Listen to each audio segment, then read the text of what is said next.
34, we're going to start our meeting, the superintendent's workshop regarding HYA and our search for our superintendent, and I'm going to turn this meeting over to Dr. Moxley. Great, thank you so much. Thank you, board members, for being here this morning. We want to stick to our time schedule, and this morning the item that's published on the agenda is the superintendent search discussion. This is kind of a little bit of a preparation before our meeting on November 6th, and so just want to give you some resources, what works, what doesn't work, have a discussion so that we're well prepared and you can use your time as wisely as you need to in preparation for that meeting. So you have two sets of documents in front of you, so let me take a minute and tell you what you have and then we'll address them. So there is one packet of information that looks like this. This came from HYA, and it's just, interview protocols. Why am I having a hard time talking? It's the day I didn't after even have Halloween. Halloween last night. I had normal evening at the It was a normal 55 Thursday and for older. you. All right, well, Yeah. It was pretty quiet for me. And I'm the one that can't speak. Okay, anyways, this document, you have its background information. And so you want to take a little bit of time to look at it.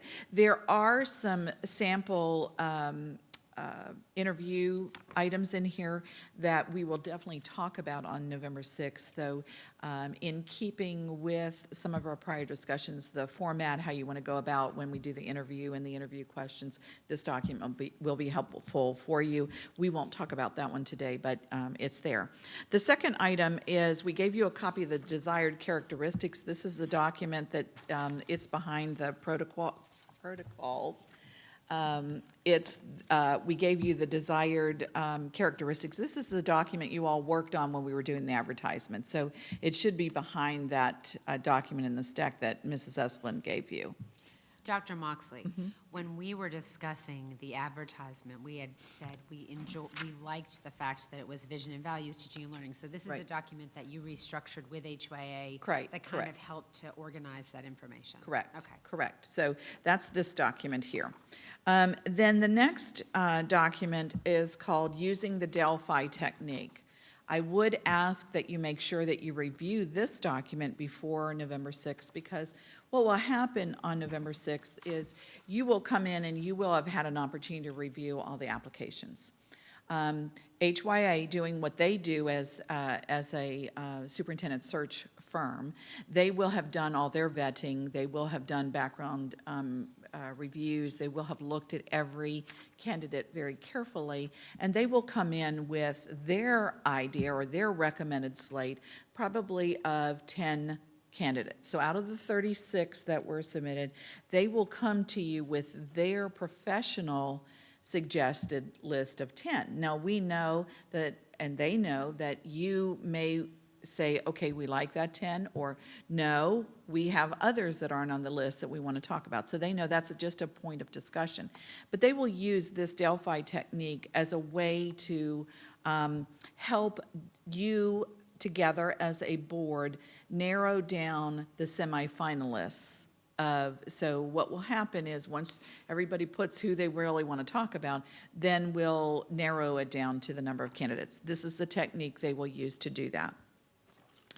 You had asked if HYA had any kind of a screening tool or anything like that.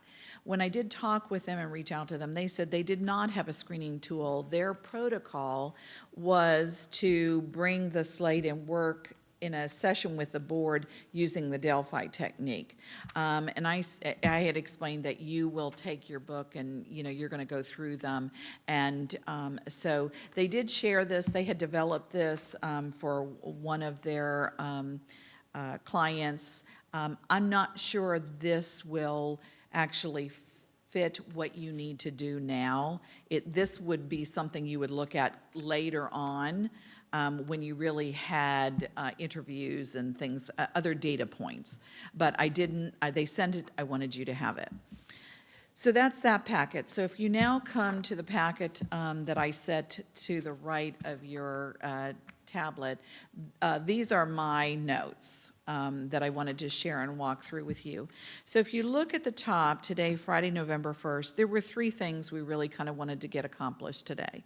We really wanted to talk about the screening tools, which I have a couple more to add for your consideration.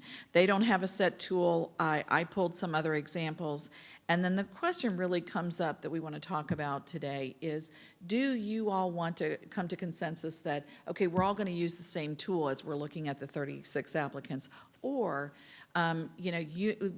what Mrs. Zorg said, she liked the one that you used for the interim. Dr. Schiff, you said you had one that worked really well for you. The other board members, you may find another way of doing it. I don't know that it really matters to the process at all which way, whatever gets you in your sense of organization. But if you will just go to the 4th page in this packet, return. I've given you 3 examples. Okay, and let me just tell you what you have.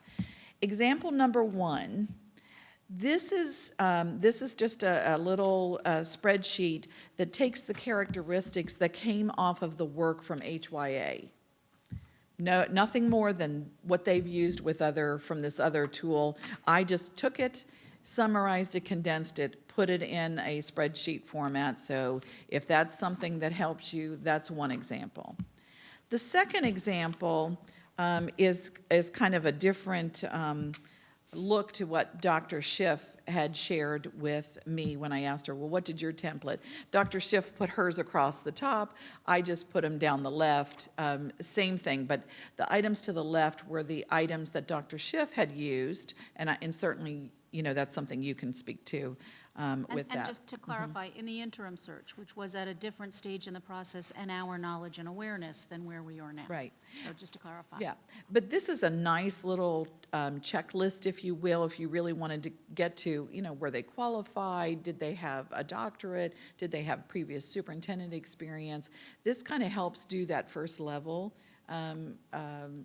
evaluation. So there's that tool. And then finally, the third example, same template, it looks the same, but the information is different. You'll notice on this one, these are the categories from those desired characteristics. So what I did is I took the document that as a board you worked on, desired characteristics, and I just put them in a brief summary. Again, I condensed, to make it a little bit more manageable. I will tell you whether it's this one or the first one, there's some items you're not going to be able to determine from an application. You're just not. But if it helps, again, I wanted to give that to you.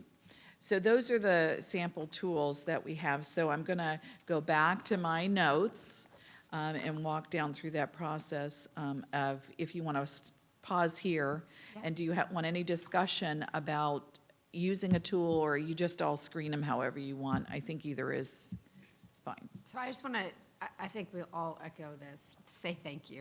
Oh, you're welcome. No, I really do appreciate it. I think it's such a unique situation that we have right now.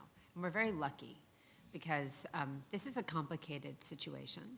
And to have someone as seasoned as you are in this industry and in your experience in your job to be able to guide us through this, to help so that we do the best job that we can. I think we're very, I would like to say blessed to have your guidance. So thank you very much for taking the time to do this. I think that everyone should share their thoughts today, and then maybe we can go back through if anyone has anything they want to add after each board member has contributed. And then really the question is, we go through the resumes, you make your notes and your evaluation, but as Dr. Moxley said, we need to decide when we're actually doing the interviews, do we want to use a shared rubric or scoring tool. So just keep that in mind, and I'm going to open it up to board members to share their thoughts with you about it. We'll start with Jackie. Thank you. I like this. I would like personally a combination. So definitely the desired characteristics. I think those are important because those are the characteristics that we all agreed as a board to actually, to the hiring process of our superintendent. So I think that those are critical for us to keep there because these are what our candidates are looking at when they're applying.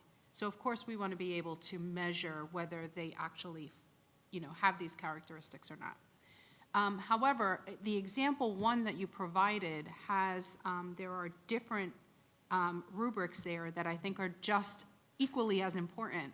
And so what I would like to do is, under operations in example 2, I would like to add understanding of human resources. I think that's a key critical component to the operations of a school district, not just the fiscal management. And I didn't see that anyplace else, just in my quick scanning. And in other, I would like to have Dr. Schiff's example 2, what Dr. Schiff put here, these items under the other. Okay. That's a good idea. This way, we kind of have a real comprehensive look at basically all that really what we're looking for in a superintendent, to be honest with you. Dr. Schiff, did you have something you wanted to add? Yeah, although I hadn't thought of it this way, because when we were doing the superintendent search, we were all sort of caught in a process that we were both unfamiliar with and we had to do on very short notice. So I modeled a lot after what I've done in academic searches.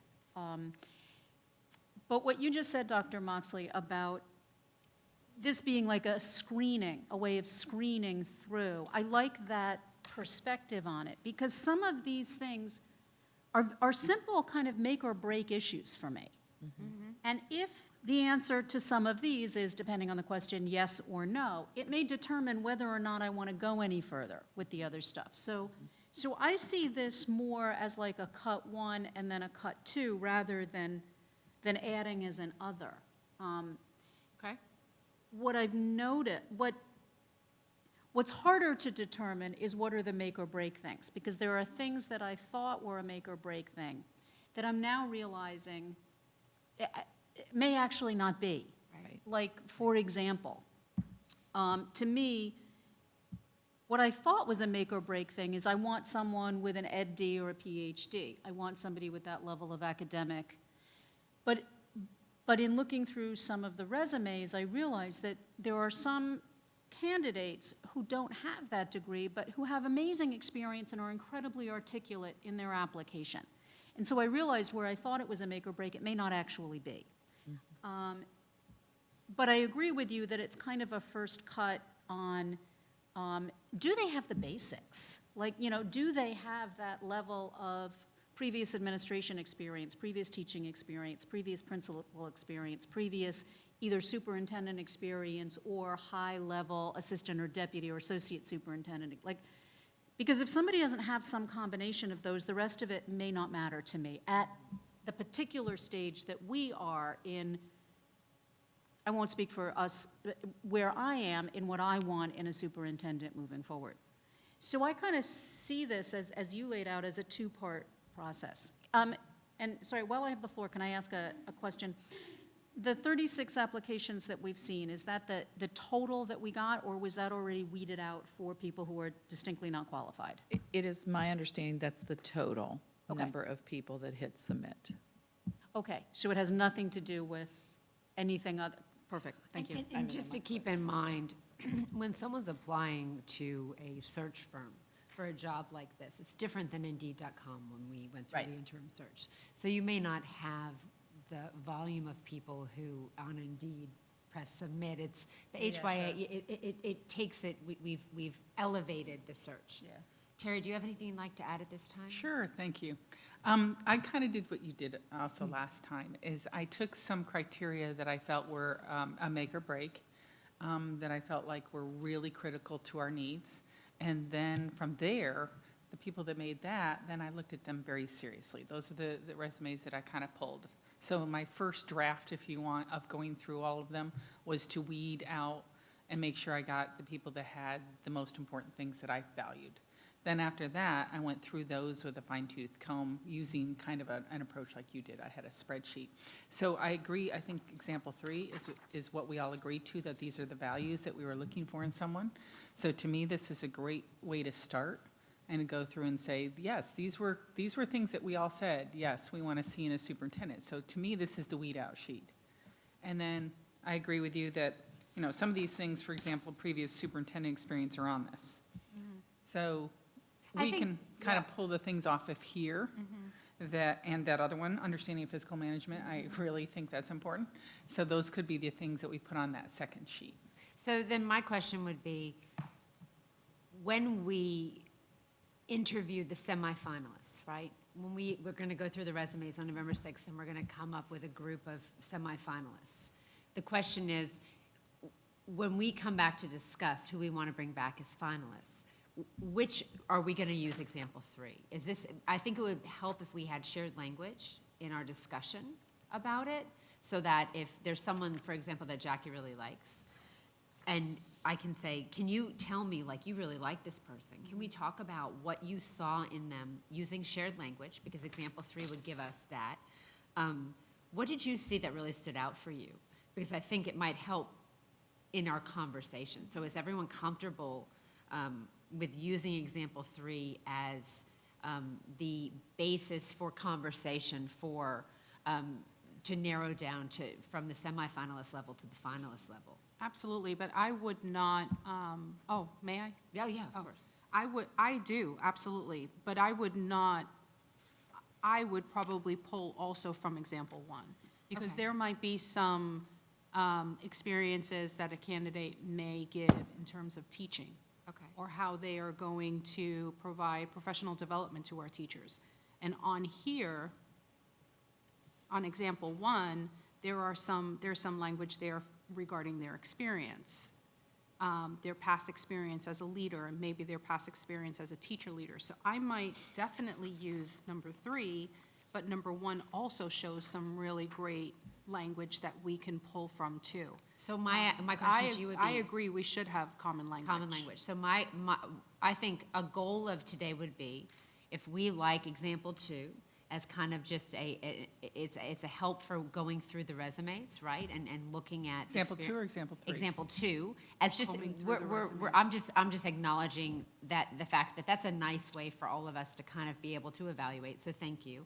But then can we combine example 1 and example 3 today, so that we have one document?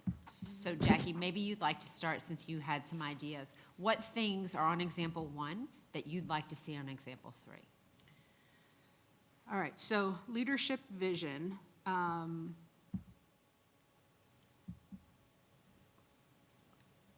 don't mean to put you on the spot, I'm No, sorry. not We at can all. take a. I'm kind of Sorry, Jackie. cross-checking. No, not at all, I'm cross-checking.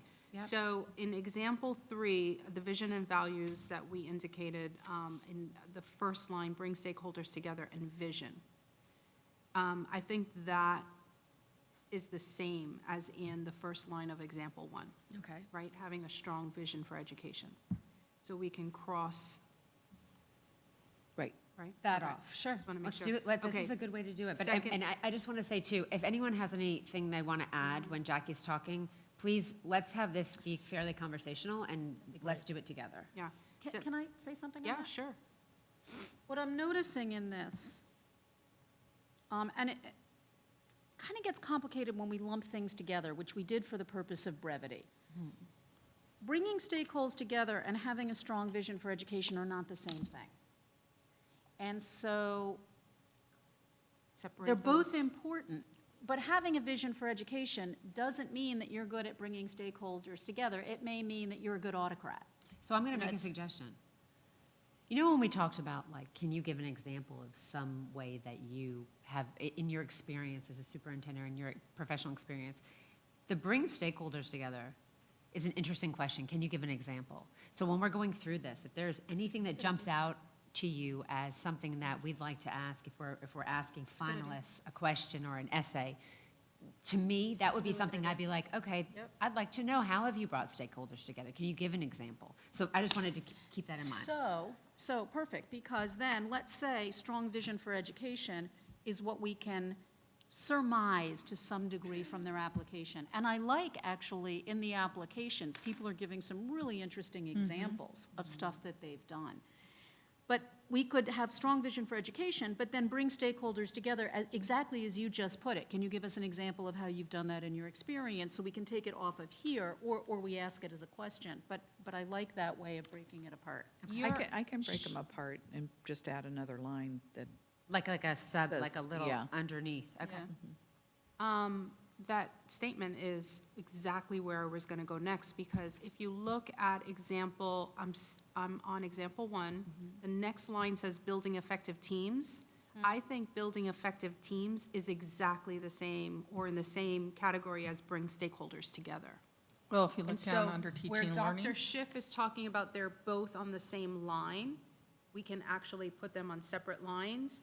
Bringing stakeholders together, to me, is very similar to building effective teams. Look at under teaching and make learning. sense? Look under teaching and learning, first one. Oh, there you go. It's I there. didn't get Yeah. down there yet. Yeah, it's there, so we can, Okay, that so we can off. cross that off.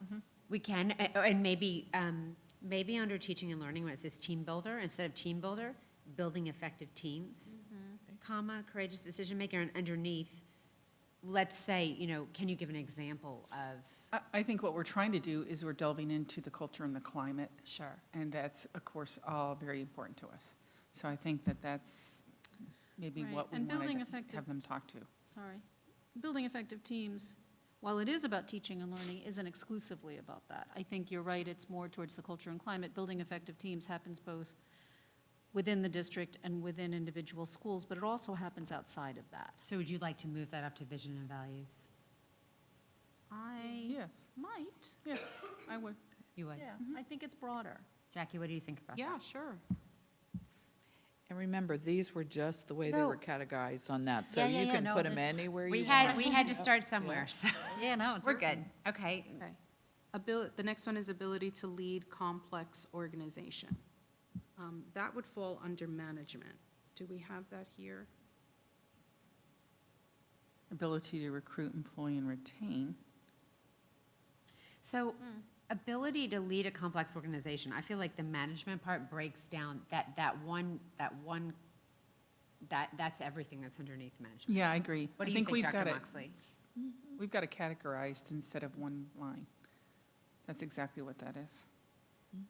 Yeah, I think I agree. Dr. I think Moxley, that's really important. I just want to throw that out. I want to just make a comment. You, of all of us, have experienced this, so if there's something you'd like to add or something we're sure, missing, please sure. jump right in. I think the part that I have, to me, leadership and management are two different things. You can manage, but you're not leading. And leadership is so much more than just managing. So that's my only concern, is the ability to lead a complex organization is more than just doing the management part of it. That's such an interesting comment. Because, can I just say on the bottom, if you look at experience in negotiations and labor relations, that's kind of separate. That's like taking that and breaking it down, along with experience in managing shifting enrollment, that's breaking it down into a different category. Ability to recruit and employ and retain, that's a different category. So to me, those three go under that same statement. But I feel like when you're listening to someone speak, those are some things that we knew were very important things that we wanted someone to Right. have experience in. And when you hear them speak, you may pick up on that stuff, right? So I Right. think it's nice to have it there because it helps to remind us, like, what are our key issues that we wanted someone to be able to address? And I think Dr. Moxley's point about the difference between leading and managing cannot be understated, overstated, whichever way I mean it. But somebody's ability to do these things doesn't indicate that they're a leader. It indicates that they're a good administrator, and those are just not the same things. So I appreciate your distinguishing that, because, And it may be on this, because these were the four that happened to be Yeah. those characters, you may want to add a section Leadership. called leadership Yeah. and put those things in there. I think that's Yeah. a nice idea. I just want to take a break for a second, and when we think about that, what Dr. Moxley said about leadership and management, is that a question that we want to ask? to What's the someone? difference between management and leadership in your eyes? Tell us, yeah, can you give an example of when you've been a leader? Can you give an effective leader? Can you give an example of when you've been an effective manager? And can you tell us philosophically, what does that mean to you, There you go. right? a good That's an interesting question. it's a good question.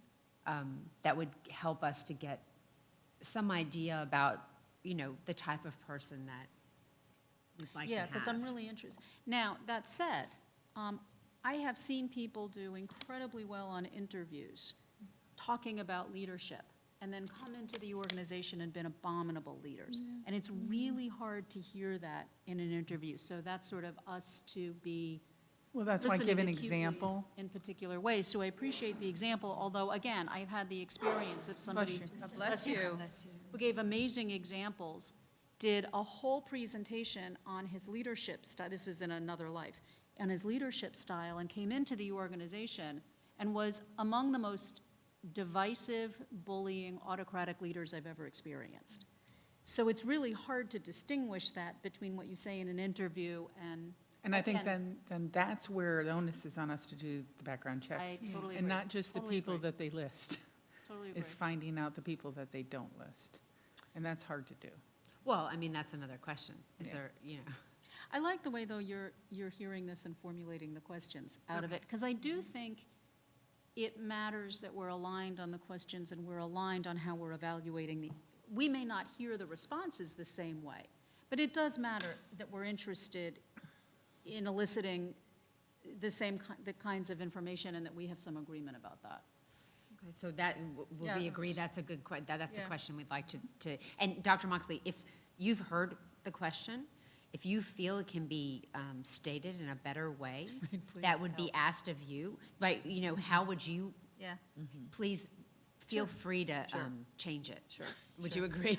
Yeah, no, I actually am taking notes of what you all are saying, and I came up with this complex question. What's the difference between leadership and management? What have you done in each, in leadership and in management? How can you train up your leaders to be both managers and leaders? But of course, we can change it, but Yeah, these are just my little I think notes. that if somebody gives an answer that we're looking to hear in a way, it gets at it by Expounds on Tiffany's it, yeah. question. That may be the answers we're listening for, but the question can be fairly succinct. Yeah, because you want to hear, I mean, I want an honest, I usually use as open-ended a Yeah. question as you Exactly. can. Don't lead them. Exactly. They're already being led now. They're watching us. Yeah. So, Yeah, you know. and one of the things Well, these are open-ended. yeah, they are. I think, really what you're looking for is what is that person going to share with us that's going to, make Wow us us. feel, that's going I to want to be inspire wowed. us. I want to be wowed. And I will say, one of the things when we were doing the interim search that I think had us all put Dr. Moxley as one of our top candidate, was I don't recall a question we asked her that she didn't have an answer to, and she didn't answer clearly and directly. Correct. I remember some other candidates just didn't answer the question we asked. They Dr. danced Moxley around. answered the question we asked, and at no point said something, a fancy way of saying, I don't really know, Yeah. right?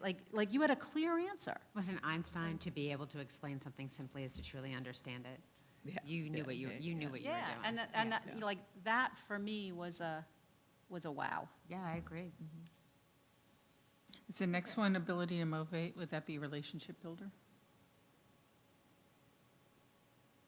I actually also Yeah. think that's leadership.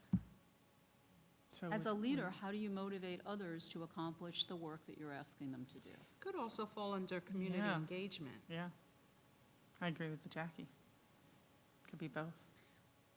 You Although, want to be able to motivate, you see, under community engagement, we have the last line, board, staff, and community, trust, respectful relationships. I mean, the community doesn't necessarily mean that community out there. It's not our local businesses, it's our family community, our teachers, our staff, our faculty, our moms, our dads, our grandparents. That entire community could be the community engagement. Although it could fall under that I actually too. prefer it under leadership vision, however we're breaking that out, because the ability to motivate is almost in every interaction that you have, whether it's with Yeah. a teacher, a student, a Okay with parent, that. an administrator. Somebody does their best for you if they are motivated and engaged. That's what But- they have- That was the question, The, right? the word that we have under there, under teaching and learning, is ability to empower staff and That- hold them That's accountable. motivation. Yeah. If you empower somebody, you're motivating them. So I Where think are you? if you look under teaching and learning, third one, ability to empower staff and hold accountable. I think that's well worded there. That would be ability to motivate. Well, and you have successful motivating staff. Yeah, Mhm. success Yeah, you got it motivating both. stuff. So we can just cross that Yeah. out. There We you go. have that. All right. So we'll move on to experience. Terry, do you want to move through experience for us? Results-oriented leader. So if you look down under experience, we've kind of broken it up. So you've got results-oriented leader, which I can see an open-ended question to that, you know? Tell us about how you've been a results-oriented leader. But if you look under, we kind of broke it up. We said experience in negotiations, experience in managing shifting enrollment. So we did kind of, Yeah, I think we List can those probably two. cross that Yep. off because we have it listed under management. and successful Do you experience agree, we Dr. have. Wilson? I do. We have successful experience too. That's our Yeah. first one. Past experience as a leader. Now, we have past superintendent experience. So maybe we could, previous And- leadership experience? Well, if you look at the bottom, we have successful teaching and administration, 10 years minimum. So let's just cross that Yep. out. And you also have up under vision and values, executive leader You know, it's a experience. level experience, which is interesting. This one, experience as leader, because we have it in a couple places. Yeah. Then knowledge of educational systems. That's an interesting question, isn't it? Yeah, it is. I almost don't think we have that on this one. We have knowledge of CTE because that was something we added in desired characteristics, but I don't necessarily know that we really have knowledge of educational systems. Like, we only have understanding of financials at Yeah. the bottom. So educational systems would be what exactly? Are we talking about the system that manages like focus or curriculum no. or? It would be, to me, if I were looking at that, I would say, do they know an instructional model? You know, anticipatory set, that guided Observation. release. Gotcha. Then on the curriculum side of the house, do they know what a curriculum framework is? Gotcha. Do they know, you know, how to analyze a textbook? Do they know if the instruction and the materials you're giving out is aligned to the standard? So I'm going to challenge you now and ask you, what question do you think we could ask Yeah, that would help us to know, yeah. to be able to gauge someone's Because I experience? really think that's important, Yeah. their I knowledge do. of all those things. I actually might see it in maybe two questions, Okay. because you want to get at instruction. Do they know instruction? And two, do they understand curriculum? I and the would role of love if you both? could help to, So- I mean, I don't know how the rest of the, I mean, I feel like that's something, if you could formulate a question that you feel would help us, because to be honest, you know, we all have different experience with education, but. But the thing with this question is that there are different levels within the educational systems. So should we focus, what are we going to focus on in terms of the question? Are we going to focus on the curriculum and teaching side of that or on Both, I the? think, is what we're I asking for. Yeah, because you'll notice below it says knowledge of curriculum. And again, these are just word snippets. You know, your question would be much more comprehensive than, you know, just what's your knowledge of curriculum, because that, to me, that's too surface level. But I think, you know, we've talked a little bit about a question about leadership. Now we're going to ask a question about, you know, what's your knowledge about educational systems, both curriculum and instruction, and then also, so I think that's a nice layered question. So maybe, are we in agreement that we'd like to have something along those lines? Okay. So I don't know that we need to have it on here if we're going to specifically ask a question about that. Okay? I would. I mean, you I can would put it include on, it. but But we you may want want to it as like a checklist, did Yeah. they satisfactorily Okay. answer I, the and I questions? put that under teaching and learning. Okay. Yes, Okay? so curriculum would go with that. Yeah, yep. And then labor relations, you have, We already have. So Complex organizations, we have that somewhere. Experience with complex. We have that under yes, leadership it's at the and very down end. at the bottom. Very last one. Very good. So do you, can you, Mara, maybe move us through student achievement Sure. and community engagement? Like, let's move through that a little bit. Sure, so, ability to address achievement gap. The second one under community engagement, experience addressing equity, inclusion, diversity. I don't know what COLA is there. Oh, collaborative. I just. Oh, yeah, collaborative. Sorry. I think we're I in need to spell it out. negotiations I need to spell it out for you. So we don't have a student achievement example. No, I actually like experience addressing, because I don't want to hear you tell me about it. I want to hear how you've done it. Okay, That's. Give me a concrete And example. that, for me, frankly, is a make or break, okay. given where we are. So I would go with experience addressing. Do you feel that that's a student achievement issue or a community engagement issue? Because we don't Both. have, Good point. we don't have student achievement on example 3, but I do think it's an important area where we need to talk about, I think there should be a question regarding equity and inclusion. Yes. Then I would take that question, Okay? achievement gap, because we do have that. It's a commonly used term. People know what it means, or should know what it means. And that should go under teaching and learning, because I really do want to hear how you've done that. So I'm going to ask the board, Mar, you have a lot of experience in this area. Yeah. Would you be willing to formulate a question for Sure. us? Sure. And I don't know how the rest of the board feels about it, but you could formulate a question in that, regarding that area, I think. And maybe on November 6th, we can Sure. review the questions that we're talking about, and we can just kind of, but I feel like you could do that well, if you'd like to. Sure, thank you. So do you want us to add the ability to address achievement gap under teaching and learning Yes, as well? Okay. I think so. What do you think? Yes, I think so. And I think that addressing the achievement gap is not the same as addressing equity, inclusion, diversity, Right. transparency, Right. all of that. So I would frankly keep both of them. Yeah. Would it make it, help to make it more clear to say ability to address academic achievement gap? Yes. Yes. I think it's clear to Yeah. the, Okay, to the people that are answering the Okay. question. Let me think about that for 1 second, because, okay. It's not just academic. well, that's what I just want to process for a second. No, because there are Because, no, I think it is. I think it is academic here, Okay. because any of our other proportionality issues is not achievement gap, it's Right. proportionality that's Right. different. Right, So, okay. solid track record of education excellence. Do we have that anywhere else? I feel like we do. If you look at the bottom in management, it says successful experience, teaching and leading. But that, again, this may be splitting hairs. The fact that you've done it doesn't mean that you're excellent at it. No, but I think when we're weeding through it, that's where you determine that. Like, I'm going to That- put somebody higher if I see that they've, they said they've done this, and then look at their data. It shows that they've done it. So maybe that's one of those questions, right? So maybe we can look, and a question is something like, we see you've had X number of years in these positions. Can you talk about examples of how you've created academic excellence or whatever? So I like the idea of having a question that we personalize, because we have a couple questions that are very broad, but now you're talking about specifically asking them about their experience. Let's ask them about something in their experience. Do you know what I Yes. mean? Let's personalize it a little bit and say, we see X, Y, Z, because it helps that person also to know that we are. And I would say I completely agree with you, but I'm not sure this is the place. It's not. Yeah.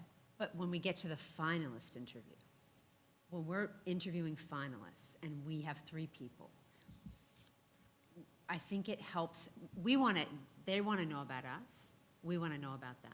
And I think it helps to build a relationship with the person if we are able, and not, we don't, one of us can do it, but if you said, I see totally in agree. your Yeah. experience, you've done X, Y, Z.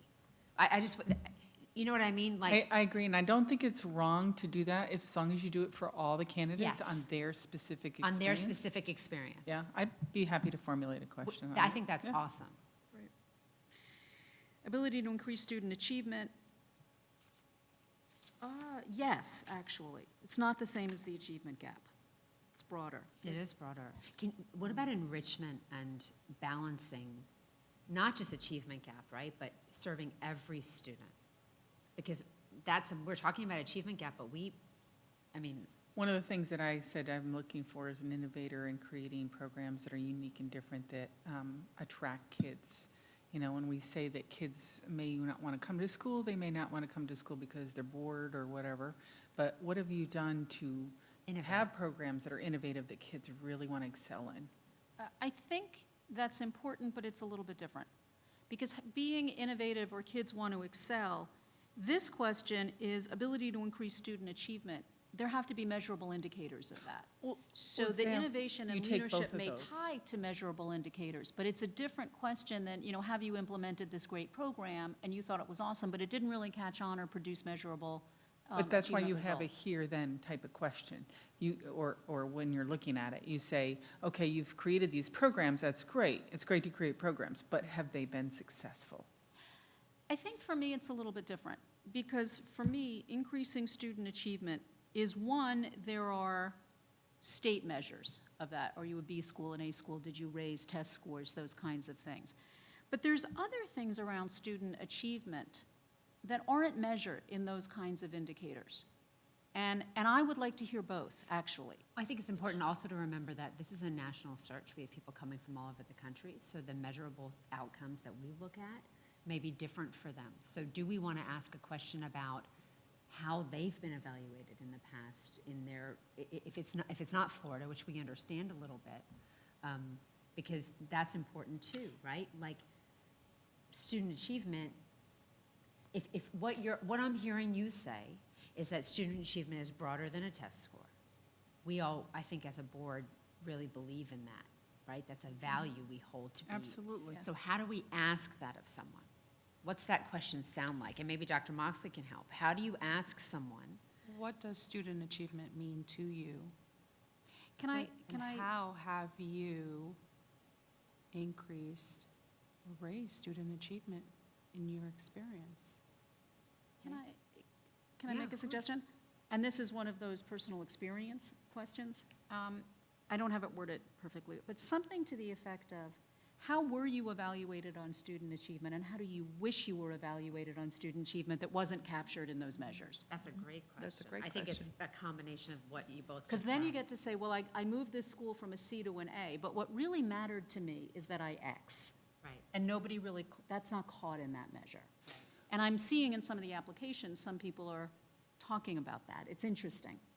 Terry? One thing I was trying to touch on in this conversation was about, we talked about attendance, and it is a glaring problem. If you look at the percentages of attendance issues that we've had in increasing, I think it ties in exactly with this, is a student doesn't feel like they're part of the plan and part of the program, so they check out. So they don't want to be included. And I think that that needs to be part of this, is that not only how do you wish you were measured, but how do you wish the kids felt like they were being measured? That's a culture and climate, Yeah. right? Like, I think we need to make sure we have a question regarding something like that. Dr. Moxley, do you have any thoughts on that?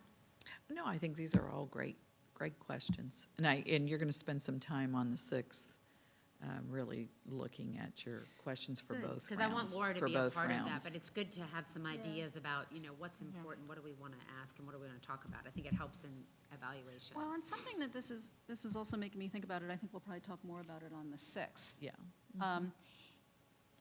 Presumably, people who are in the running will be watching these conversations. But let's say for some reason they're not, or whatever. We don't know. Let's not make any assumptions. Does it help our interview process or detract from it if they have the questions in advance? Well, it's the sunshine. Well, that's right. Of course, they have them in advance because we're talking about them publicly. Sure. But if we, would we want to give a list and say, these are some of the questions you may be asked? Be prepared to answer some number of. To be honest with you, in my experience in interviewing, it doesn't really matter. You're gonna feel it. You're gonna know, is it their heart, is it what they believe in, or is it manufactured and they formulated it for our benefit? And especially when you're interviewing semifinalists, let's say we interview 6 or 8, you're gonna really, if someone comes in and they've written it out, and Dr. Moxley was very, you spoke from your heart when we interviewed you, and you're gonna feel it. So I don't think it matters either way, to be honest with you. It doesn't. I actually like the fact that, I'm sorry. No, go ahead. I actually like the fact, Mrs. Justice, I'm sorry. I actually like the fact that we did not ask candidates during the interim superintendent search to bring any documents in with them, and yet Dr. Moxley brought in her 90-day plan. I appreciated that because it gave me insight that she thought ahead of time. She actually worked on putting this together specifically for our district. That showed a lot of experience on her part and her Care. desire Yeah. to really drive our district forward. If we gave it to the candidates in advance, we might not see that I quality don't in mean them. that, but I hear what you're saying. I mean something, so when I've been on interviews, so when we, for example, the candidate forum that we all did when we were running, and we did the TC Palm interviews, there was a question that came at me in that was so off the cuff. I wish, I then thought, oh, I wish I had told them about this. Right. Like, and it's not problematic. You do want to hear what people say when you've just asked them and what's on the top of your head, and I don't object to that. And in this, I want to hear the most thoughtful answer possible as well. So that's where I'm balancing. And yeah, I agree with you. I mean, I think it's a combination of what Jackie just said and what you said. I don't love the idea of saying, bring us your 90-day plan, bring us this, bring us that. I think it's nice to, we know in education and in the school district, there can be no emergencies for a week, and then you can have a week where you have 5, right? And so I think that I don't have a problem with them being thoughtful and prepared, but I also think it's good to see what they bring, right, on their own. Totally agree. That's why I'm just Yeah, I think raising it's it, a 'cause I good don't know. combination of the I'm two. somewhere in What do you between. think, Terry? In the past, I usually I write down the questions and I give them to the candidates that I interview, and I have the same darn questions every time, all printed, and they see them before we start the interview. And they don't have the prep ahead of time other than that. But I also think your experience is your experience. Right. And you're not going to change Johnny on the spot. And you're not going to come loaded with a whole different set of stuff that you haven't done because it's going to be found out. Oh, no, that's not what I'm getting at all. No, I know that, but what Yeah. I'm trying to say is I don't think we're going to give away too much if we discuss our questions. Not at all. But I also think, I agree with you, I don't think we should say, bring us this, bring us that. I just No. think we should just have a broad question out there that's kind of open-ended, that they can bring what they think is the best answer for us to know them. I think it's really interesting, our experience, what we've gone through in the past year.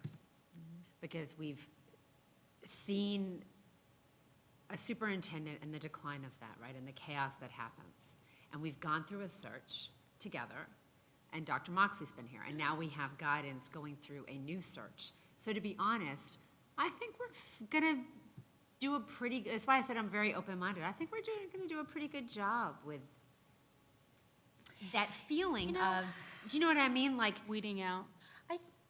I think that's right, and as we have this conversation, this is the most significant decision we are going to make as this configuration of a board. Willing. yeah. Right? We will not have to do this again. Right? God willing. And if we communicate the questions beforehand, we're still, we gave you this question. We gave you every opportunity to wow us, to be excellent. Yeah. We're then going to look at the 3, 5, 6, however many of you, and you're either going to wow us or not. If I gave you every opportunity to say, show me absolutely your best, and I didn't feel it, that tells me something important. Absolutely, I think that's a good point. So it's 11:23, we need to finish moving through this, just so that we can have a shared rubric, and then how are we gonna share this with Mrs. Zork? Yes, and I do have a couple other questions Great. that were Yep. in addition to this thing. And believe me, your questions, if you draft whatever you want, that you're going to have time on. Good. That's really on the agenda on I the apologize, 6th. I'm No, sorry. no, you're fine. This has been great conversation. So I think and you really even don't have to have this finalized today. If we're going to use Dr. Schiff's screener, And you can add whatever you want to screen, and then we can actually still finalize this on the 6th if Okay. you'd like. Would you like if to that move on helps. in the agenda now, or? Well, if we can finish, if we just have, and then Wonderful. I'll just make Okay. a couple other, Jackie, do you want to help us to finish? Or Yeah, Mara, were you done in your section, or? No, Okay. because. Sorry. Under student achievement is also specific examples of closing gap. That's really Yeah. important to me. Okay. And Okay. specific Okay. examples I'll put those in there. of, equity, inclusion, diversity. I don't want you to give me lip service. I want you to tell me how it showed up in measurable results. Sure. Okay. So, again, that may be broadening the experience addressing equity, inclusion, et cetera, I but think I'm going to stick it with that Yeah. one Yeah, but together. I Okay. want really clear. I mean, I'll separate them, but I'll put them Be together. underneath, yeah. Yeah, and to be honest, because when, I will hear the difference in Yeah, you're you will. telling me the right words, or you're actually showing me that you have the capacity to understand what these words mean. And I just want to say, I think what you just said is really important, because I'm going to draw on your experience in that area, because that's not an area that I know a lot about. So I hope that you are open when we do evaluation about what your takeaway is. Absolutely, Okay, absolutely, yes, thank you. you're welcome. Jackie, do you want to finish with Yeah, sure. operations? So understanding fiscal management, we do have under management. It says understanding of Florida fiscal issues. For Florida, though, I would put Florida in parentheses. Yes. Because we might get a candidate outside of the state of Florida, and they may have fiscal management experience in their state or in their county, not necessarily Florida. So, Right. just if we can make a note about a question, if they're not from Florida, I think this is where we go, Florida and not Florida, right? If they're not from Florida, what is the funding mechanism like in your state? Can you give us an example? Did you like, what did you like, what did you not like? And how are you going to learn about Florida finance, student funding? Tell us, how will you learn about Florida student funding? Like, what's your plan? I kind of want to know. What's your plan to learn about Florida student funding? What's your plan to work with? Because it's incredibly important. If we're encouraging our students to be lifelong learners, right? And we have a superintendent that comes from Ohio. What do you know about Florida school finance? Well, that's what I want to know. I want to know that you've done some of your homework before you even got in That's the what I room. wanna I don't want to So know let's how you're ask going to that. learn it 6 months from Right, now. I want to know what have you already done to Yeah, prep what for have you this? done? So if to it's make someone- sure. Do we want to ask that question? If it's someone that's not from Florida, do we want to say, what do you think? You definitely want questions on Yeah. financial management, financial oversight. Now, whether you want to specifically target Florida, I don't know. Florida's very Yeah. unique. It is, so you may want to know specifically Florida, but yes, you may want 2 questions on Yeah. financial. Can I make a suggestion? How do you see that, this can be wordsmith, but, how do you see that funding strategies in Florida are similar to or different from the state that you come from? I think that's a good question. And I would draw on Dr. Mox's experience with Florida finance and your understanding, if there's anything that you feel like we're missing in that area, or maybe Mr. Fagan, maybe we ask Ron. That like- doesn't say, what do you know about Florida, or how are you I also- comparing? It's, tell me, compare, what do you But see? Ron's going to have to work very closely. I'd be really interested if you asked Mr. Fagan. I agree. Yeah. What's he hearing? What is he, I mean, What's he hearing? everyone's going to be Absolutely. here. I kind of would be interested to see, like, Ron, what question would you ask? That's a good point. Or similar to what you just said to me, I'll be listening in particular ways to some of the equity and achievement stuff, and I'll hear certain things. He'll hear certain things in the finance arena, but we have to be, So what I would suggest is that when you review over this, over the weekend in your preparations for the 6th, I know Ms. Barenborg, Dr. Schiff, you've all talked about, okay, I'll draft a question for that. Draft those, bring those. Okay. I will do the same thing with Mr. Fagan. And because. Pam, and I mean, your you'll cabinet. we'll have some samples, but at the end, but what I don't want to do is, on your time, getting bogged down to this that we call every cabinet member up to have No. it part of the discussion. I think that might be a And that wasn't my little- suggestion, No, but I would no. love if Yeah. you asked Yeah. cabinet, and I don't know how everyone feels yeah. about that. Can I interject one more part to that? Yeah. And I'd like to know, not only do they know that, because I think it's really great the way you worded it, is also, what have you done creatively with finances to solve some of these problems that we've talked about for equity issues, for achievement gap, things like that? So I want to know how they're taking the finances, not just understanding them, but Making how it they're work for being them. creative in their decision-making with finance to solve problems. Now, we might have to keep in mind that we may have an assistant superintendent applying who may not have had the direct. Oh, they've been involved in They've it. been I'm going involved to in tell it. you, Had it for they've been their involved in unit, it. for the- Even for what they principals, I mean. supervise. Yeah, I've been yeah, involved in it. exactly. I mean, not that we're hiring a principal to be a superintendent, but they would have an ability to answer that question. I'm curious to see yeah, if cabinet has okay. anything to add. Okay.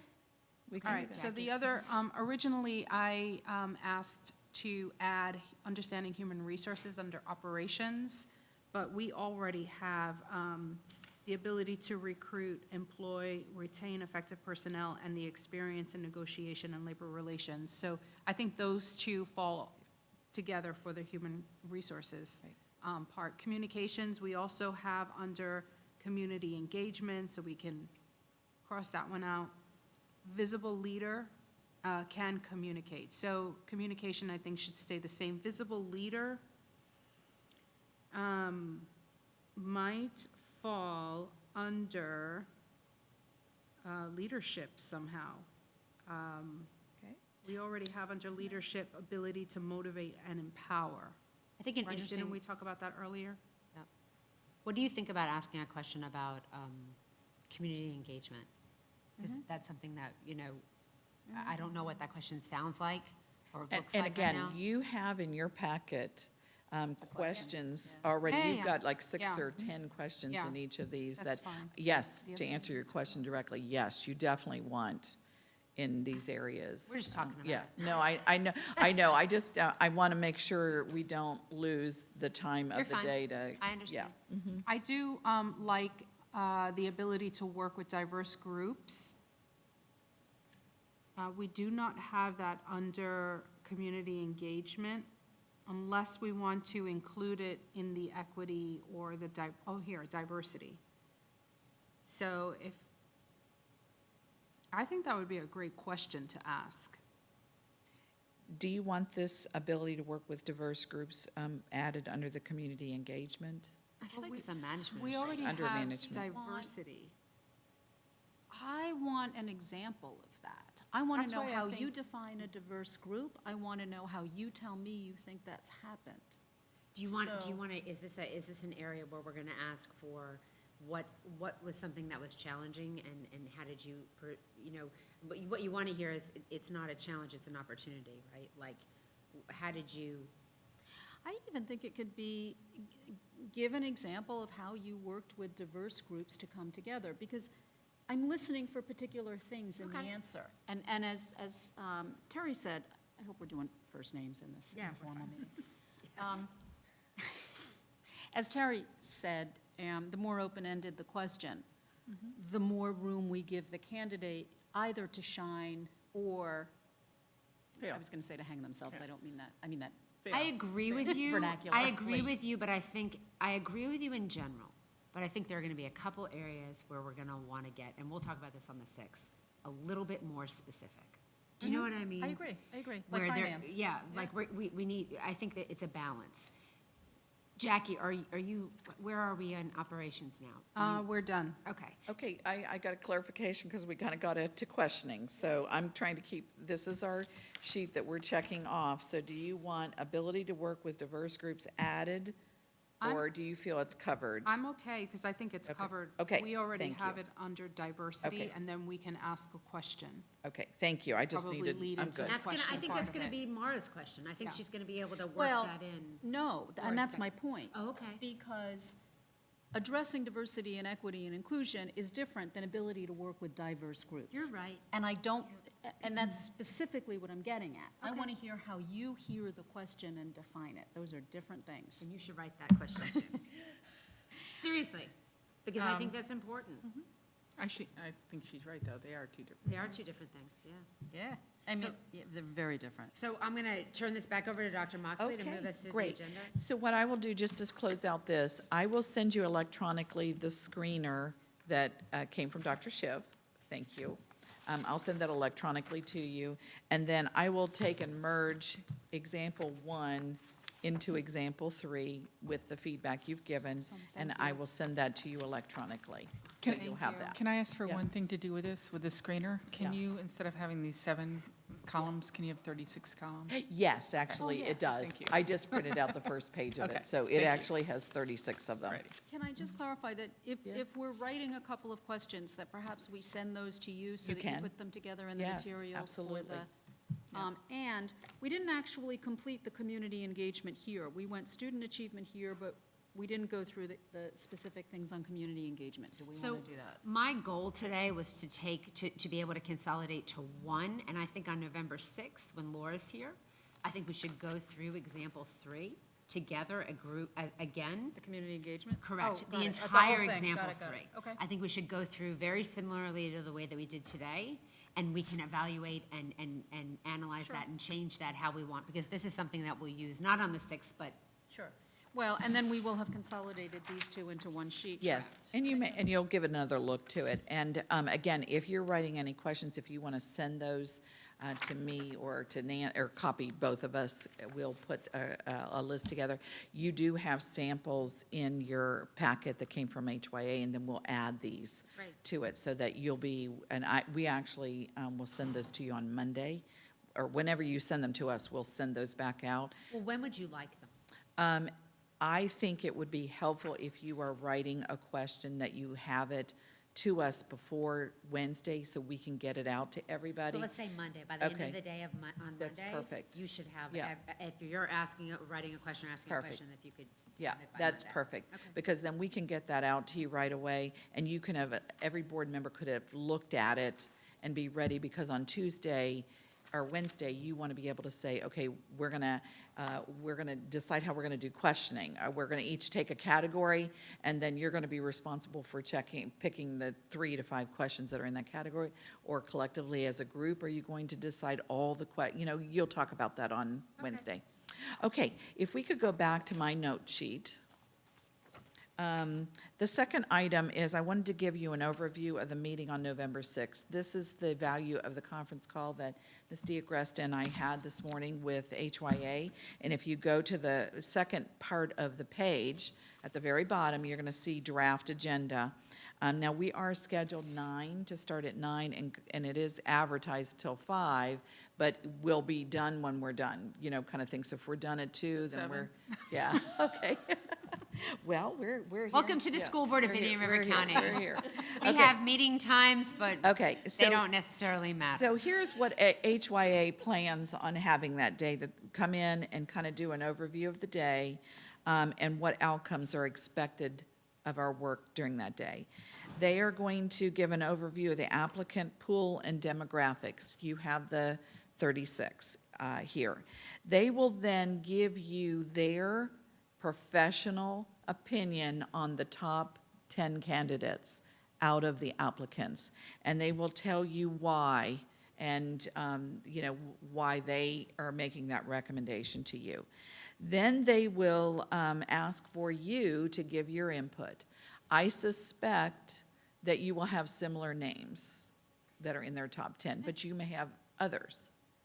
So just to clarify, when it says board input on preferred candidates, that's our preferred candidates, not the slate that they have presented to us. That's correct. So they may be the So same. you, as a board member, should come prepared to have your top 5, your top 6, whatever that might be. What do you think, what's your opinion as far as evaluating? Like, how many people do you really think, when we're going through, how many people do you really think that each board member should have in their head as, I'm just curious. I think for this time period, I think you should come prepared for anywhere from 5 to 10. Yeah, because we're Yeah. moving fast, right? Yeah. So we're Yeah. doing Yeah. semifinalists, finalists, so that's. I the- would be surprised if you came saying the Be top, surprised if there's there was 15. more. Yeah. The top 15. I think you, as you're going through it, just from past experience, usually the top 5 to 10 is, you may come in and say, I've got top 7. Dr. Schiff may come in and say, I've got 11. Somebody else will come in and say, well, I've got 4. I mean, it's just what speaks to you, what wows you, that kind of thing. But I think mainly 5 to 10 is pretty average there. They actually have chosen the number 10, and whether that's based on the group of 36 that we have, or whether that's just their standard number, I don't know. But you should come in with your list, and then they will actually go through the Delphi matrix technique. You have a copy of the instructions of what that is. And then at the first outcome there, which is a big one, is the deliverable of the day is to narrow down and as a board, make the decision of, or come to consensus, we are going to interview these individuals as our semifinalists. Now the question, so that's a two-part question. How many and who are those candidates? Okay, so you're gonna have to decide, okay, when it's all said and done, are we gonna interview on the 14th? Are we gonna interview 5 people?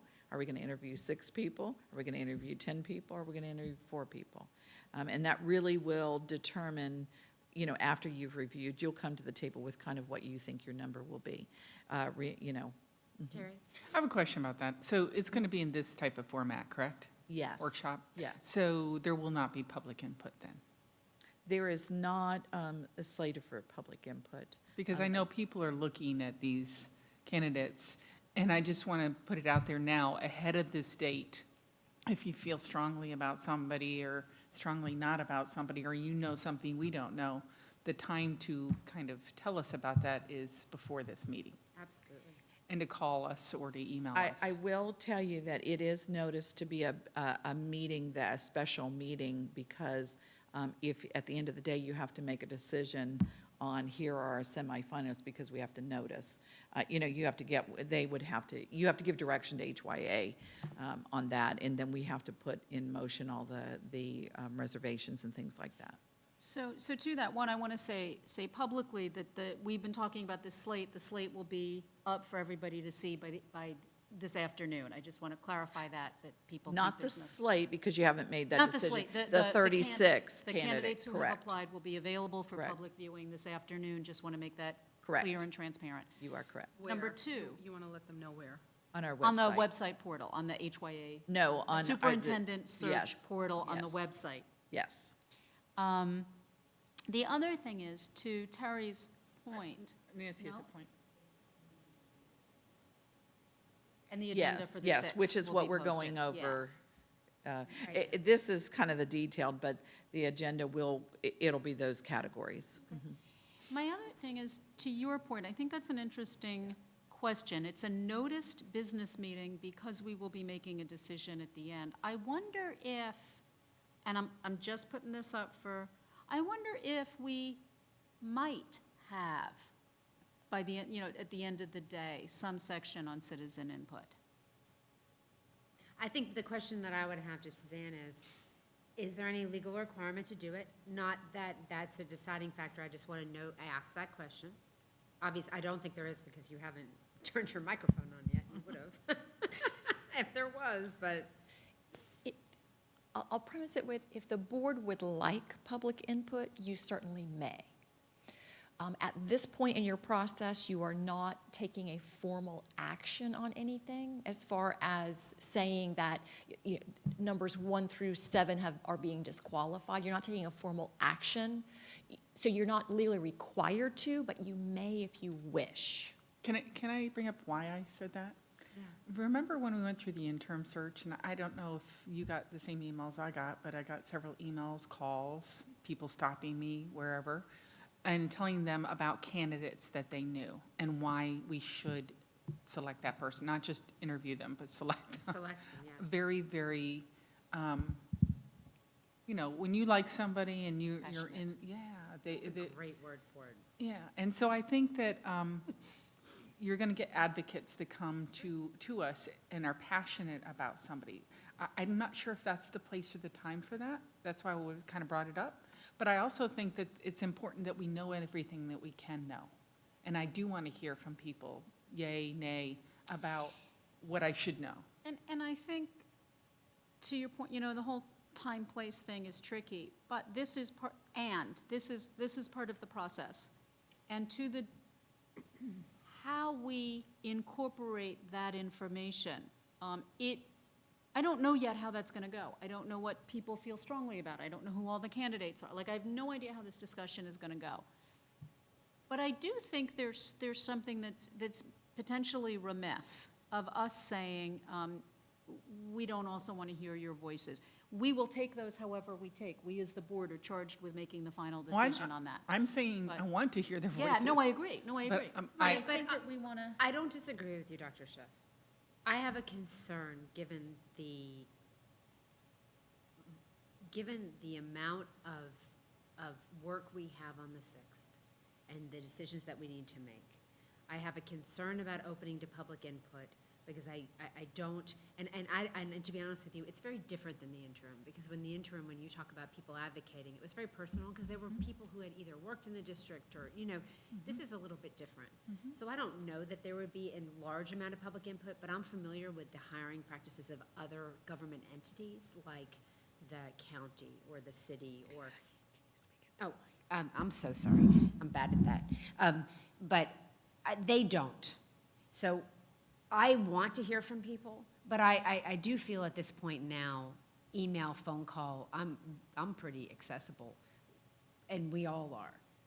I feel that, this is my opinion, I just feel that opening it up to public input just in general, we've gone through a very extensive stakeholder period of time where we wanted feedback, and we had a number of meetings, and we scheduled additional meetings to make sure that anyone that wanted to have their voice heard about what they were looking for, we got to hear from them. And HYA has compiled that, and I'm sure they'll bring us back. We see that here, right?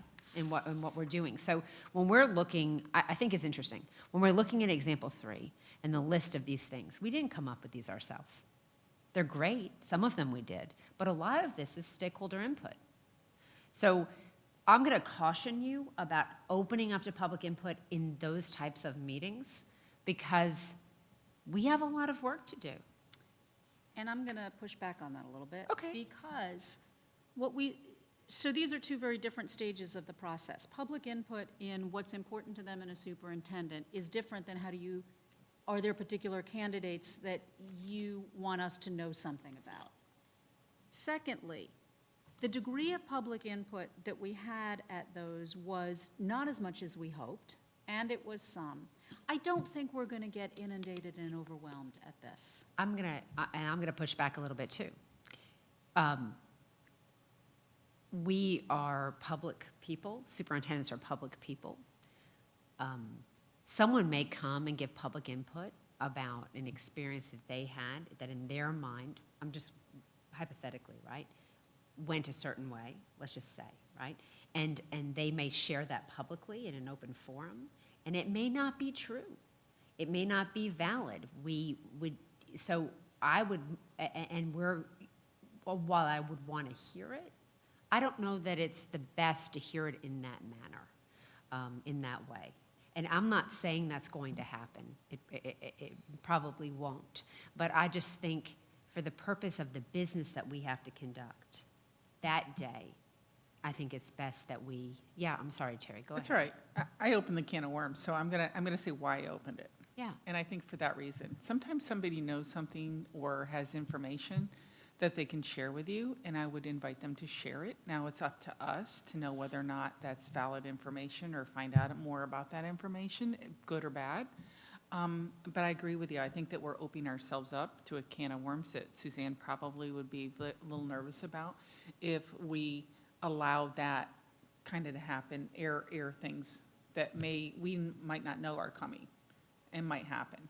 But I also think that it's important for us to be very willing to listen to whoever wants to talk to us. So would it be appropriate for Mrs. Zork to perhaps put some type of a letter or some type of a memo in the superintendent's search information with the agenda prefacing it, saying, we value the public's input, and we welcome any information or suggestions that anyone might like to share, and here are the board members' phone numbers and email addresses. And if you'd like to contact them, please do so. And I know it's available in other places, but sometimes you have to right? I mean, let's put it right in front of people, so when they're looking at, I mean, I just Where think, would she put this? so if someone's letter interested to in whom? reviewing the resumes, right? They're gonna go to the portal and they're gonna open it up. But there could be a letter of introduction from Laura saying, we're so glad you're taking the time to look at the resumes, thank you. And if you have any feedback you'd like to share, here are the board members' email addresses and phone numbers. Feel free to contact us if you have anything you'd like to share. Just to kind of like here are the resumes, we've included stakeholders, we want to continue doing that. I think it's nice. I would like that. If I was reviewing resumes as a parent, I'd be like, oh, that's nice, the chair of the school board said, we value your input. Because I also think there's a point at which you might get somebody call you, let's say, Mara, and they don't call me. Right, that And- happens sometimes. Right, and you have information that I don't have, and that might skew your decision on something, but you researched it and you found some valid points, so that when we're talking about it and I'm advocating for somebody and you know something I don't, you can delicately handle it. Yeah. And I think it's more professional to do it that way, where it can be delicately handled, that, you might want to call, reference, you might want to do this or that.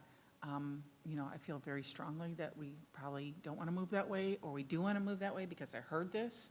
So I think that's the way to handle it. I think we need to move forward making a decision about this because we're Yeah, I way haven't over spoken. time. Yeah, I Jackie, haven't please. spoken on it, and I definitely have another appointment.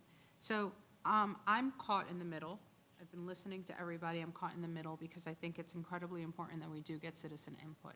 However, I have to agree with Mrs. Justice that we have had opportunities for stakeholder input, yet, and this is, so I'm going back and forth, right? Yet we haven't had specific input regarding the candidates. So I'm also looking at the draft agenda for November 6th. And I know how our meetings go, and I can't seem to find a place in here to open it up for citizens to come in and because we can have one person, you can have 20 people come in. I mean, you can have the whole entire day monopolized by just citizen input. And when do we draw the line and when do we not? So just keeping in mind the unknown about that, not that they are not welcome or that we do not want citizen input on this particular day. I just think that considering the unknown of how many may come in and how long it may take, I would err on the side of caution in that sense and say, like Mrs. Justice, maybe we could have something on the website that says, for input, please by all means contact board members before November 6th. November 6th, so that board members can receive, can come back and we can share.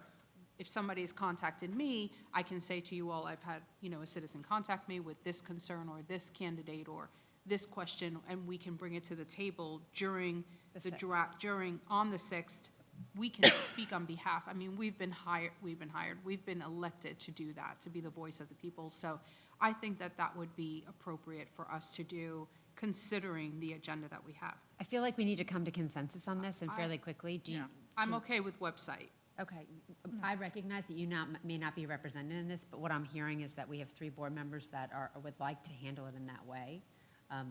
But I want to encourage input. That Yes. was my whole point of bringing it It's up. very important. I don't think this input. is just our decision. No, without question. Again, I think you're right. I mean, but we do need to come to I consensus mean, I and can move live on. with the consensus. I don't think we're going to get inundated with people. I do understand your concern about things being voiced publicly that may be inappropriate. And I tend to always want to err on the side of hearing more rather than less and being as inclusive as possible. And I understand the concern of my fellow board members, so. My hope is that if there's something that really is important, they're going to take the time to write an email think or so. make a I phone hope call. so. Yes. So, And People do- did before. And do remember that you'll narrow down and have your slate of semifinalists that will be interviewed on the 14th. that we do have a board meeting before that. Yep. That has public input Right. on November 12th. That's So if true. somebody felt that really strongly about any of the We have candidates citizen that were input. moving forward So they for can give interview. input So then they'd when it still comes have down to input the as final well. selection. They could do it publicly during citizen input portion. Absolutely. Okay. The, and I'm going to move very quickly now. The Yep. next item is, which is a consensus decision-making point, is review the first round of questions and protocols for November 14th. Okay, you've already started some of that today. The next one is discussion of second round format for November 15th and 16th. That would be Friday and Saturday. And, you know, one-on-ones, you know, do you want them to be a presentation? How long? What are the protocols for on Saturday? All that will have to be discussed because you won't have a formal meeting, you know, once you start the process. And of course, any possible presentation topics and next steps. Let me tell, so that's the agenda for Wednesday. It is a lot, and you're going to need to have a lot of discussion in there. So these are time, I mean, there's a time investment here. That's why we have all day. And I'm hopeful that we'll be able to get through all of that. We need to get through all of this on the 6th. Is the next question, do we want lunch? Because the answer for me is yes. Yes, that was a very important Question question. is from where? That was what this finger Yeah. was going to. Lunch? I was Lunch? going, yes. Okay. I so apologize. I wasn't, yes. I'm a bad chair today because I didn't let you yes. speak first, but I want lunch, 9 to 5. Lunch and breaks. Yes, absolutely, no, absolutely, Yeah. absolutely. You That's might- up to the chair. I My think thing that, is every yeah. 2 hours, you need a break Yeah. and. Yeah, I mean, I You can think, take a break when you want. You Well, I think just get breaks will up happen. and I think go. lunch is more of an issue Yeah. because Yeah. we have to So, order out and so have the a process for that if we're not question leaving is, the we building. have the food service department on standby to Great. provide Great. lunch. We can have it in here. Do you want a full hour lunch, or do you want a 30 to 45-minute lunch and then keep going? I'd like an hour. I think that I think it's appropriate. I think that you may want to take a walk. We sit for a long time. Maybe you want to eat and take a walk and then come back mentally, for me. Can we compromise on 45 minutes? Sure. Okay, 45 minutes, that's great, thank you. And then let me just tell you what you have left, this is just food for thought. The next page, I gave you kind of what, and you know, in your mind, when you're thinking, what would the day look like on the 14th? I just put some sample schedules together. If you chose to do hour interviews, and you chose 6 applicants, that might be what the day would look like. Trying to build in some breaks in there. Along the way. That particular example gives you an hour and 15-minute. You may not want an hour and 15-minute. Then you'll see below, there's if you chose to do 5 applicants. If you choose to do more than 6 applicants and you chose to have, or have longer than an hour for the first round, just put it in the time Right. perspective, you know, you can do the math, I know. You're awesome. I want to go back to the Awesome. how much time we're Thank going to you. take for lunch. Just a thought. No. I know this that's sounds silly, important. but I'm going back to it.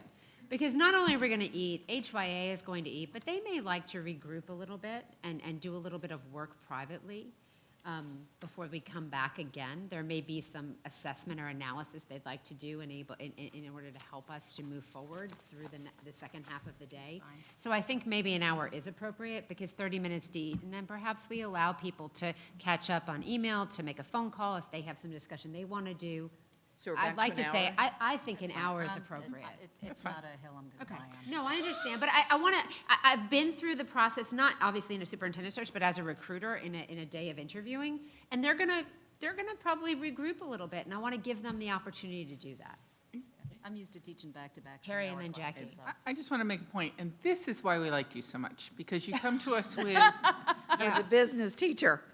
Yeah, with solutions and what ifs, Yeah. and let's move, and that's what I like. I like boom, boom, boom, Yeah. let's go, let's go, let's go. And I think that helps us to do this, so thank you for this. You're welcome. Jackie, Say one and thing? then Mara. Oh, sorry, Jackie okay. was one. Are we, I don't know if are we going to be able to have the first full draft of this for This for afternoon? Wednesday? No, This- for Wednesday? Yes. Yeah. Okay. You'll probably have it over the I weekend. may have missed Yeah. that. No, you'll I was probably going to have it. close that out, but yep, Mara. My experience is that when we go back-to-back, 8:30, 9:30, there's 5 to 10 minutes of changeover Right. always in and we get Right. backed out. Maybe we Right. could build that Right. into the Right. schedule, because it always inevitably happens. Right, and I will do that. I just Yeah. wanted to give you kind of like, I'm so visual, a snapshot. And then the very last page, I just gave you an example of what November 15th might look like, because if you choose to do one-on-ones, and you chose to do a 45-minute one-on-one versus a 30-minute one-on-one, and this was assuming that you did finalists of 3. Again, I just made some assumptions. Yep. What if, not to lead you one way or the other, but to just look at a schedule. So if you want to do an hour, then you'll just see the time commitment there. And then we'll make sure we have tour guides and tours. And that was just putting a tour, if you chose to do it in the morning. If you don't want to do a tour and you want to just get right in, then we get right in, that kind of thing. And then finally, at the bottom is Saturday, and I built that as 2-hour interviews. That's just a timing thing. So that's what I did there, just purely just a visual of a sample of what a schedule might look like. Can I ask a question? Are we then noticing that we're going to make this decision on that Saturday, or are we going to make it on the following Tuesday? Okay, so Final that decision. became a little point of clarification. So the reason you're going to have to discuss on the afternoon of Saturday is not, you can make a decision if you want to. I mean, depending on how, it's hard to predict how this will all fall out, but you have to provide direction to HYA in preparation over the next 10 days of what you want to do with the background check.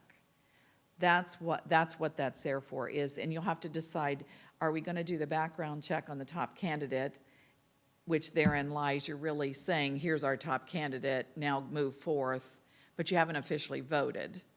Okay, but you're saying we're going to expend the cost of that deep background check, or are you going to do the deep background check on both the top 2 candidates?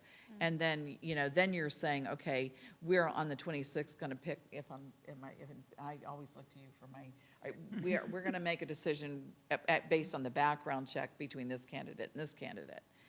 Or are you going to only do it, because we didn't make that, we made the decision we were going to do the deep background check and expend the money, but we didn't say, were we going to do it on the top candidate only, or were we going to do it on more than one? Can I say we might not know that You might not. until we get down to. You won't. Okay, so We're we'll going build back in and time forth. to Yeah. talk about that. I mean, I Okay. think that's something we'll You talk about. can't make that decision now. You can make that decision on Saturday, but I don't think you can make that before then. Right, Okay. But okay, that's why you have that debrief there. okay. I also think that knowing that we habitually are not great on timelines, and part of it, part of that though is because this is significant. I know I've said that before. I don't want to give short shrift to any conversation or any thought, feeling, or statement that any board member has. So I'd like us to know going in that our timelines are flexible, that we may run over, and that we all, in both how it's noticed and in our personal other commitments, that we be aware of that, because I do not want any board member to feel like they don't get to voice what they need to voice because we're on a clock. That to me is really Oh, important. I've cleared my schedule for that. Yeah, I mean, I think in this situation, I agree with you. I think in general, there are times when we have superfluous conversation that we could, I agree, but I we think this is could- not one of them. and I say that only because sometimes I sit here in meetings and I look at staff, like when we were here the other night, and I see people are hungry and they're tired. And no one is operating at their best when they're hungry and tired, children or adults. So, that, I made that comment, but in general, for this, I agree with you. So, Dr. I just have Moxley, two closing comments. One is that, so you will get electronically all the applicants and with the corresponding resumes, letter of application. Nancy will make sure you have all that. I know some of you want some print, so we'll have that, and Nancy has that available. We will answer any public records requests now that we have these. We'll ship those out as well. They will be posted on our website. They'll be posted, I think, even in board docs, won't they, Nancy? So they'll be in both places. The only other thing I wanted to say to you is that during the interview process, I'm here to support you to make sure that you have whatever you need. I do not, this is Susan's Yep. personal opinion, I do not believe it would be appropriate for me to be in your interview process either on Thursday or Friday or Saturday. We'll miss you. But I am available for whatever support that you might need. And once your interviews are done, if you needed me, I will be in the building, obviously, and I will be in the building on Saturday working, but I will not be sitting in on the interviews. I just wanted to make sure that there was no question about that. I have a question about that. Okay? Can I excuse myself? Because Yes. I have to go. Yeah, Thank and you. we all need Yeah. to I'm wrap up. sorry, but- I don't mean to interrupt you. Yeah, And no, also, sure. just real quick, at the beginning, this is not anything against Mrs. Justice, but at the beginning, you called the meeting as a board discussion, as a board Superintendent workshop. yeah. Superintendent workshop. It's Yeah. a board discussion. I don't know if that needs to be stated or anything. It was just called differently. Nancy will be sure the minutes are consistent with the agenda. Thank you, ladies. Thank you. Thank you, everybody. thank you, Dr. thank you, Moxley, thank you, thank appreciate you. it. Very quick thing, because this situation is so unique, because you have been such an active member in this, and because there's no hard feeling, there's no bad blood, but your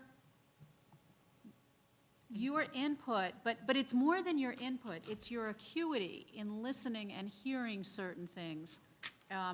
I'll speak for myself, but exceeds ours in a lot of areas. So while I understand the protocol of you not being present, I also feel like I really want to lean on your expertise in things that I'm not expert. And I'm wondering if there's any way that just sort of putting that out, because there are things you will hear that candidates say that I won't hear the way you will. And I really trust your judgment.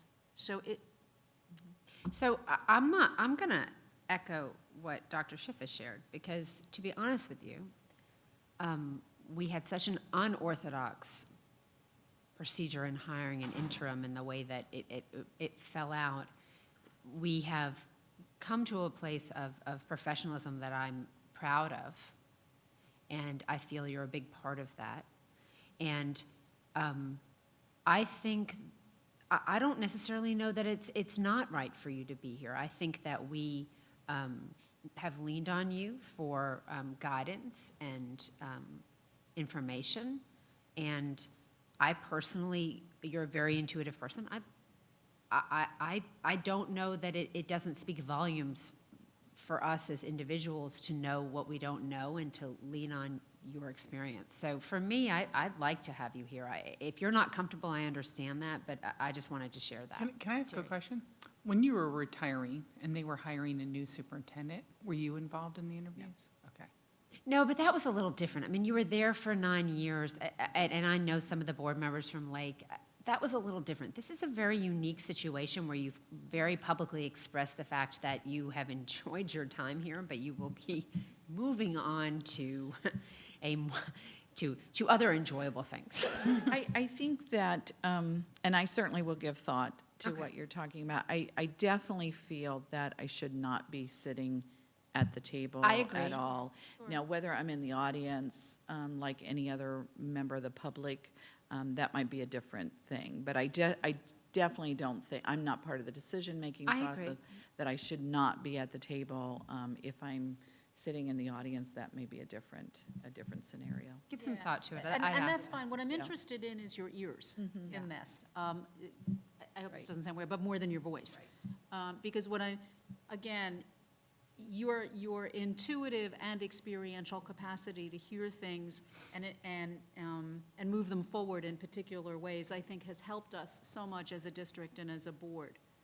That Yeah, and my experience in like running for school board, when you're here and you watch it and you're in the audience, it's very different than watching it on Very video. different. It really helps to be physically present. There are things you catch that you would never catch on that video feed, because you get to see everybody. That's right. So I'm going to say thank you to you, Dr. Moxley, for your dedication and your honesty. And Thank your you- organization. And your organization. Thank you, Suzanne, for being here today. Thank you, board Yes. members, for a really good discussion. I think that, I feel really good about example 3 and where we're going to move forward, and I look forward to Mrs. Rourke returning to get her input on the evaluative tool. Is there anything anyone else would like to share before we close the meeting? No? Okay, this meeting is adjourned at 12:07.